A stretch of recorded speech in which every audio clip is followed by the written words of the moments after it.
নাহমাদুহু ওয়া নুসাল্লি আলা রাসূলিহিল কারীম আম্মা বা'দ। মানসিক শক্তি বৃদ্ধি লাভের উপায়। মানসিক বা রুহানি শক্তি বলতে সাধারণত মানুষের আত্মিক, মানসিক ও আধ্যাত্মিক শক্তিকে বোঝায়, যা একজন ব্যক্তিকে আল্লাহর নৈকট্য অর্জন, আত্মা পবিত্র করা এবং মানসিক শক্তি বৃদ্ধি করতে সহায়তা করে। মানব জীবনে রুহানি শক্তির গুরুত্ব অনেক বেশি। রুহানি শক্তি একজন মানুষকে সঠিক পথে চলতে, পাপ থেকে দূরে থাকতে এবং সৎ কাজ করার জন্য অনুপ্রাণিত করে। রুহানি শক্তি বা আধ্যাত্মিক শক্তির মাধ্যমে মানুষ অনেক অস্বাভাবিক কাজ করতে পারে, যা অন্য সাধারণ 10 জন মানুষ পারে না। নিচে কোরআন ও হাদিসের আলোকে মানসিক শক্তি লাভের কিছু গুরুত্বপূর্ণ পদ্ধতি আলোচনা করা হলো। পাক পবিত্র থাকা। পবিত্রতা রুহানি শক্তির মূল। নিয়মিত ওযু ও গোসলের মাধ্যমে নিজেকে পবিত্র রাখা। তাহারাত ছাড়া ইমানের আর যত শাখা প্রশাখা আছে, যেমন নামাজ, রোজা, হজ, জাকাত, জিকর, তিলাওয়াত, দান খয়রাত ইত্যাদি, তা মানুষের আত্মাকে পবিত্র করে। আর তাহারাত দ্বারা পবিত্র হয় মানুষের দেহ। দেহ ও আত্মার সমষ্টিই হলো মানুষ। তাহলে দেখা যাচ্ছে মানুষের অর্ধাংশ পবিত্র হয় তাহারাত দ্বারা, আর বাকি অর্ধেক অন্যান্য ইবাদত দ্বারা। এজন্য নবীজি সাল্লাল্লাহু আলাইহি ওয়াসাল্লাম বলেছেন যে পবিত্রতা ইমানের অর্ধেক। সহিহ মুসলিম হাদিস নম্বর 223। আল্লাহর প্রতি পূর্ণ আস্থা ও তাওয়াক্কুল রাখা। সৃষ্টিকর্তার প্রতি সর্বাবস্থায় পূর্ণ বিশ্বাস রাখা। আল্লাহর উপর ভরসা মানসিক অস্থিরতা দূর করে এবং আত্মবিশ্বাস বাড়ায়। এই বিষয়টি সহজেই অর্জন হয় না। এর জন্য আল্লাহ তাআলার পরিচয় জানতে হয়।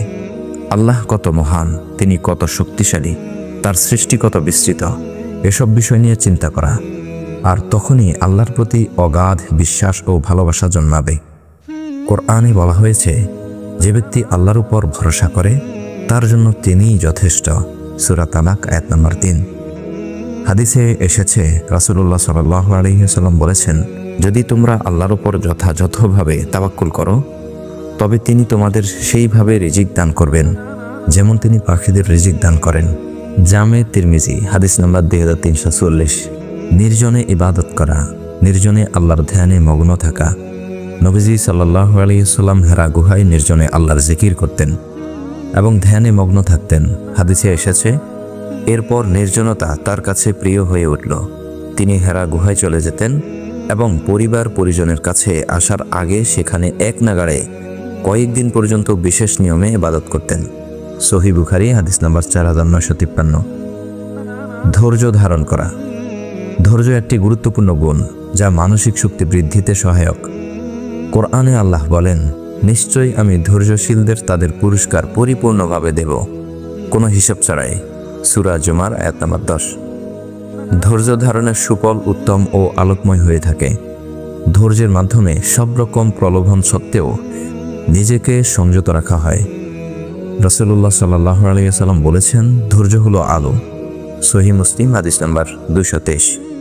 আল্লাহর জিকির করা। আল্লাহর স্মরণ মানসিক প্রশান্তি ও শক্তি প্রদান করে। নীরবে নিভৃতে আল্লাহ মানুষের মানসিক শক্তি যোগাতে সহায়তা করেন।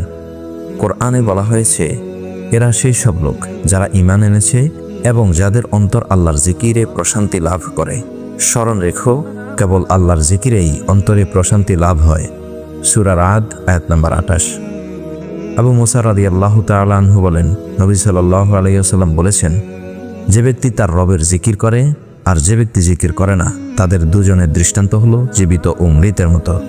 সহিহ বুখারী হাদিস নম্বর 6407। কোরআন পাঠ এবং তা নিয়ে ভাবা। কোরআন পড়া এবং তার অর্থ অনুধাবন মানসিক শক্তি বাড়ায়। আল্লাহ বলেন, আমি এই কোরআনে মুমিনদের জন্য শেফা এবং রহমত নাজিল করেছি। সূরা আল ইসরা আয়াত নম্বর 82। রাসূলুল্লাহ সাল্লাল্লাহু আলাইহি ওয়াসাল্লাম বলেছেন, তোমাদের মধ্যে সেই ব্যক্তি উত্তম যে কোরআন শেখে এবং অন্যকে শিক্ষা দেয়। সহিহ বুখারী হাদিস নম্বর 5027। দোয়ার মাধ্যমে আল্লাহর সাহায্য প্রার্থনা। মানসিক শক্তি লাভের জন্য আল্লাহর কাছে দোয়া করা সবচেয়ে গুরুত্বপূর্ণ। রাসূলুল্লাহ সাল্লাল্লাহু আলাইহি ওয়াসাল্লাম প্রায়ই এই দোয়া করতেন, হে আল্লাহ, আমি আপনার কাছে প্রার্থনা করি শক্তিশালী ঈমান, সত্যিকারের ধৈর্য ও মনের প্রশান্তি। জামে তিরমিজি হাদিস নম্বর 3485।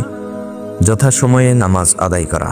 নামাজ মানসিক অস্থিরতা দূর করে এবং আত্মবিশ্বাস যোগায়। আল্লাহ বলেন, তোমরা ধৈর্য ও নামাজের মাধ্যমে সাহায্য প্রার্থনা করো। সূরা বাকারা আয়াত নম্বর 45। রাসূলুল্লাহ সাল্লাল্লাহু আলাইহি ওয়াসাল্লাম কঠিন পরিস্থিতিতে নামাজ পড়ার মাধ্যমে আল্লাহর সাহায্য চেয়েছেন, বিশেষত রাত জেগে নামাজ আদায় করা। ইরশাদ হয়েছে, অবশ্যই রাত্রিকালের জাগরণ এমন যা কঠিনভাবে প্রবৃত্তি দমন করে এবং যা কথা বলার পক্ষে উত্তম।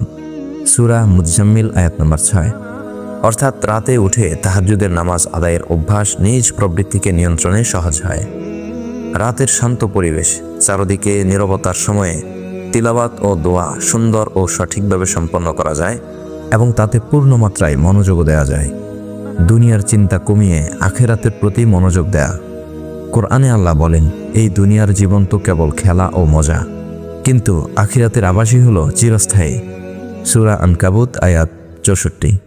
আখিরাতের প্রতি মনোযোগ দিলেই দুনিয়ার পরীক্ষাগুলোকে সাময়িক মনে হয় এবং এই চিন্তা মানসিক শক্তি বৃদ্ধি করতে সাহায্য করে। পাপ থেকে দূরে থাকা। পাপ মানসিক অস্থিরতা সৃষ্টি করে এবং আত্মাকে দুর্বল করে। আল্লাহ বলেন, যে ব্যক্তি আমার স্মরণ থেকে মুখ ফিরিয়ে নেয় তার জন্য সংকীর্ণ জীবন নির্ধারিত। সূরা তাহা আয়াত নম্বর 124। সৎ লোকদের সাহচর্য। ভালো সঙ্গ মানসিক শক্তি বাড়ায়।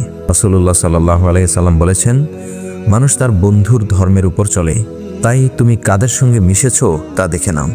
জামি তিরমিজি হাদিস নম্বর 2378।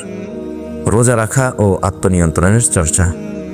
রোজা ধৈর্য শেখায় এবং আত্মনিয়ন্ত্রণ বাড়ায়। আল্লাহ বলেন, রোজা তোমাদের জন্য খরচ করা হয়েছে যাতে তোমরা তাকওয়া অর্জন করতে পারো। সূরা বাকারা আয়াত নম্বর 183। আল্লাহ তাআলা আমাদের সবাইকে আমল করার তৌফিক দান করুন। আমিন ইয়া রাব্বাল আলামিন।